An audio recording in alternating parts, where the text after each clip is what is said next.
I was a teenager, I lived in a small town located about 30 miles south of Atlanta, Georgia.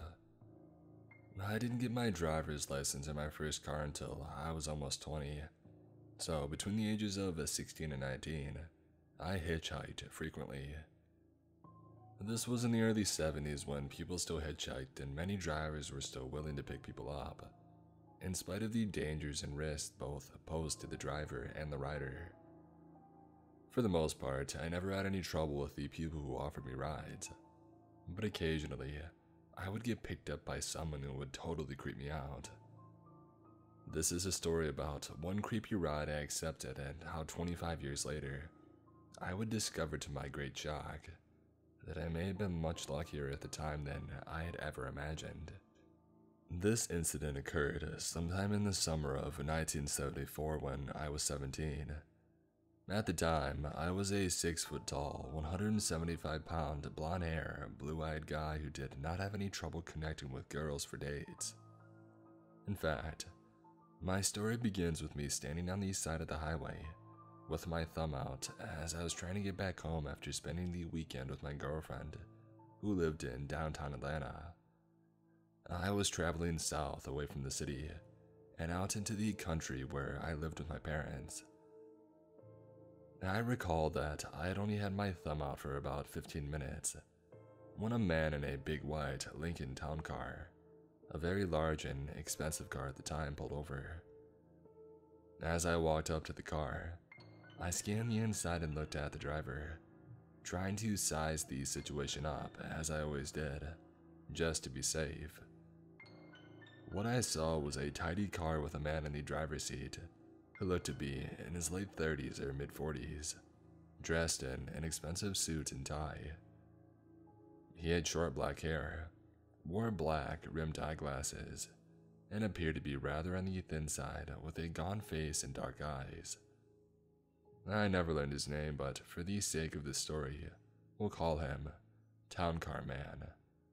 When I got up to the passenger side of the car, I leaned down toward the open window and told him where I was heading to, and asked him if he was going that far, and to which he replied that he was, in a soft voice, and he waved me into the car. I was not at all wary of him, and by all appearances, he was just an ordinary middle-class businessman, and I opened the door and got into the front seat next to him without any hesitation. Generally, when I accepted rides from strangers while hitchhiking, I tried to engage them in a chat, sort of as a way to pay them for the ride by providing good conversation, and also to put them at ease about picking me up by showing that I was a harmless guy and not a creep, even though I felt that I did not at all look dangerous, only if you could call having long hair and dressing in the hippie fashion of the time dangerous. However, when I began trying to chat with the Town Car Man in my normal fashion, just a typical small talk, I instantly started getting bad vibes from him, as I could tell that he was mostly ignoring what I was saying and instead kept trying to steer the conversation toward asking me personal questions about myself, such as how old I was, where I went to school, if I had a girlfriend, etc. I tried to answer his questions politely as possible without really giving away much real information, but Town Car Man kept getting more and more personal, asking questions that hinted at whether or not I was sexually active with my girlfriend, telling me that when he was my age, he went around all juiced up all the time, and had always been on the lookout for different adventures. As the ride progressed and we were going further and further out into the country, I began to get very uneasy as I started to sense that something was not quite right with him. We had left the populated city behind, and were now traveling down an old 2-lane highway through countryside that was sparsely populated. There seemed to be hardly any other cars on the road. The more that Town Car Man continued to ask me questions about myself, wanting to know very personal things about me, like if I ever did it with my girlfriend, all while glancing over at me from time to time with a sort of creepy, knowing look in his eye, as if he was privately enjoying some dirty secret that only he knew about. The more uncomfortable I became, I don't know how to better describe it than that it really began to make me feel uneasy, as his manner seemed very cagey, and I totally sensed that there was some underlying motive to his questioning. It really put me on guard. I began to think about what I should do next, as in, should I ask him to pull over and let me out, even though I was only about halfway to my destination, and out in the middle of nowhere. For the first time, I began to realize just how vulnerable I felt. But what really made me start to feel uneasy was when he started asking me if I wanted a drink of liquor, indicating that he had several bottles with him in the trunk, and that if I wanted some, he could pull over to the side of the road and mix me up a stiff drink. Because I was growing more and more uncomfortable, I declined his offer, saying that I did not drink, which was a lie, as even at that age, I normally drank with friends a lot. But he would not take no for an answer, and he kept insisting that I should really just have one drink, because he was such a great drink mixer, and it would only take him a minute for him to mix a very special one for me. After I declined this offer for something like the fourth time, he abruptly changed tactics again, and began telling me a story about when he was about my age, and a young guy in the army, and how he used to like to hitchhike a lot too, and that he would sometimes get picked up by men who wanted to pay him money to have sex with him, and he had anything like that ever happen to me. By this time, I'd had quite enough of all this, and I looked him straight in the eye and said, "No, that has never happened to me, and no, nobody has ever made an offer to me like that."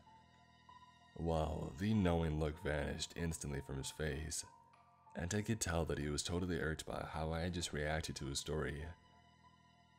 That exchange between us totally changed the dynamic inside of the car, and he became very quiet.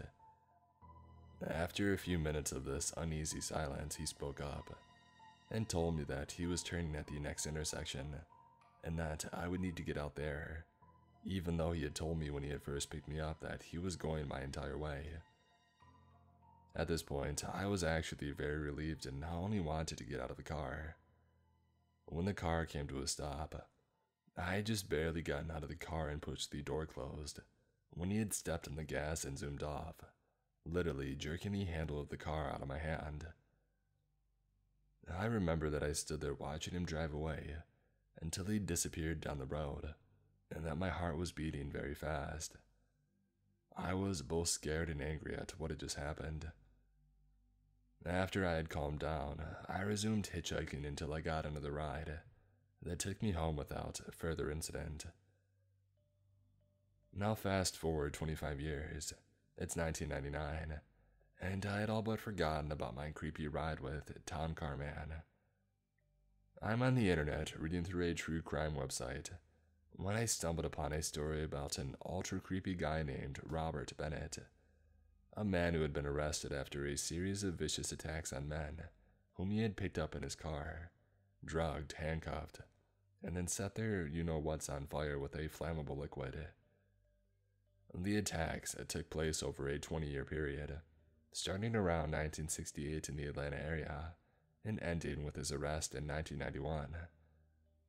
Prior to Bennett's arrest, this attacker became known as the Handcuff Man, and talk within the local community was that he was targeting men who he thought were up to no good. When I saw the photo of Bennett that accompanied the article, my jaw literally dropped, and the memories of my ride that day in 1974 came flooding back. I was certain I was looking at a picture of a Town Car Man, and I was absolutely floored. I do not have any way to prove that the creepy guy who picked me up was in fact this Robert Bennett, but the physical resemblance between what I remember about Town Car Man and the photo of Bennett is absolutely uncanny, and the persistent offer by Town Car Man to mix me a special drink, and his constant questions asking about my sexual activity. I really got lucky here.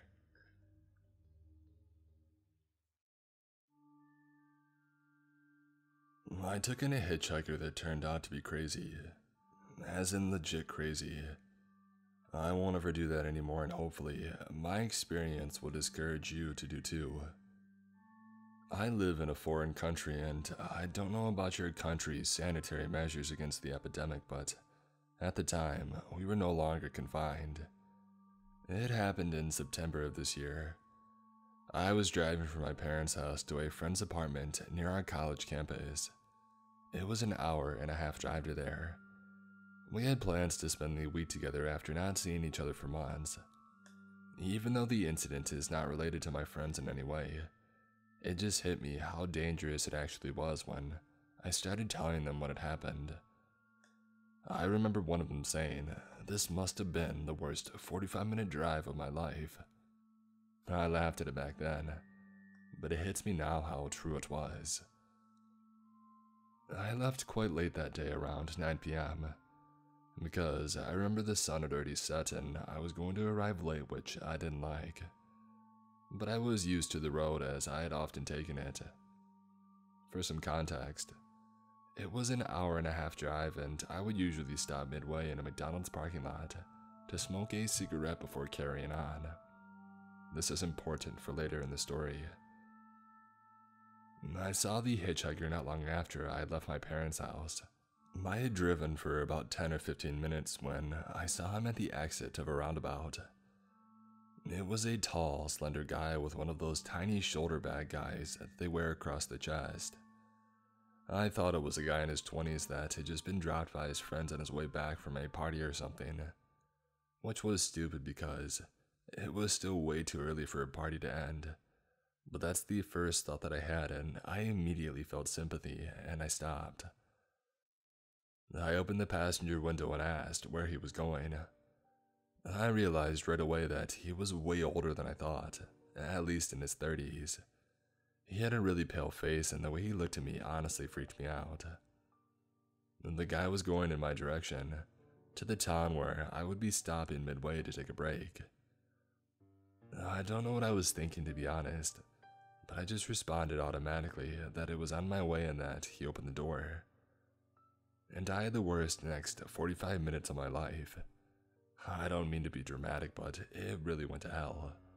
I knew right away that I had made a mistake as I drove off, because as soon as I had started driving, he started holding onto his stomach tightly, crouching himself in the passenger seat and going back and forth saying that he wasn't feeling good. I offered to open the windows for some fresh air. He said that he just had to take his medication, which he never did.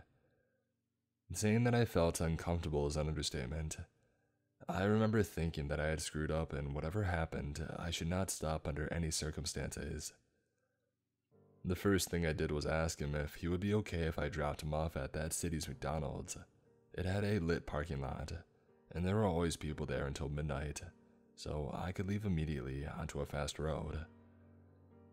I think he agreed, but either way, it didn't matter because I wasn't planning on stopping elsewhere.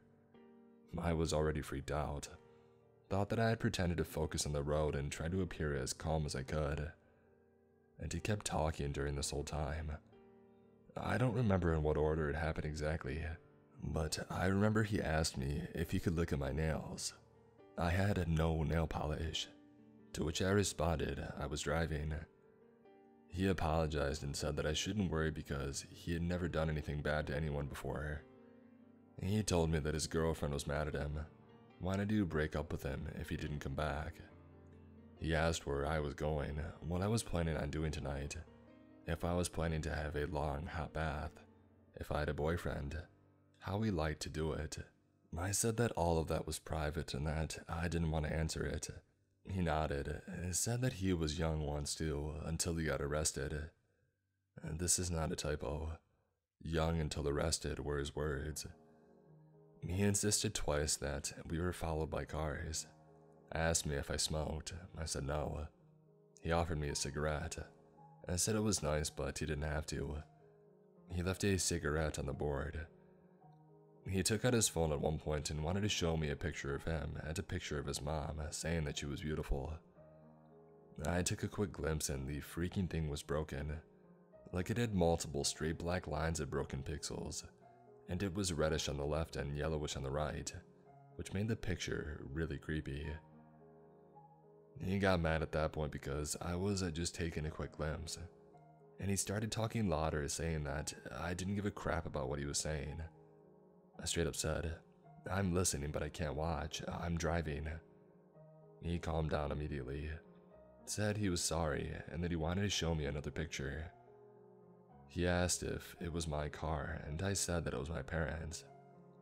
Somehow, I didn't want him to think that I was rich or had any kind of money. I'm just a poor, old, in-debt student. Leave me alone. I lied, saying that I had hit a deer last week, which is a lie. My mom had, but that memory came in handy. And I was trying to focus and pay attention because I didn't want to break my parents' car. I had hoped that he would shut up, but he didn't. At some point, he was just straight up staring at me, and he muttered, "Poor thing." He then straightened up and pointed to a road sign in panic, saying, "I meant the road sign. Poor road sign."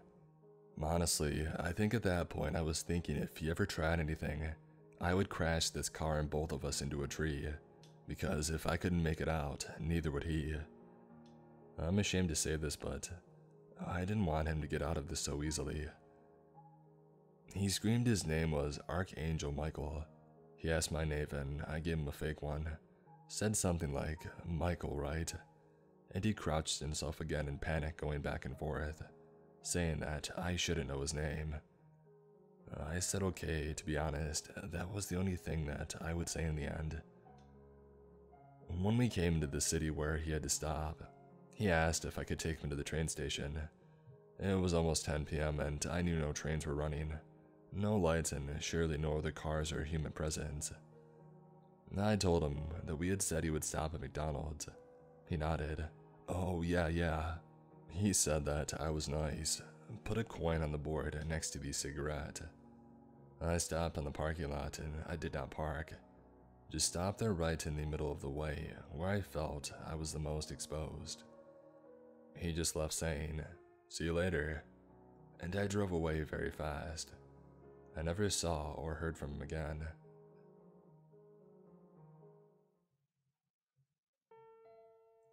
This is a story about a man named John that I met while working in retail.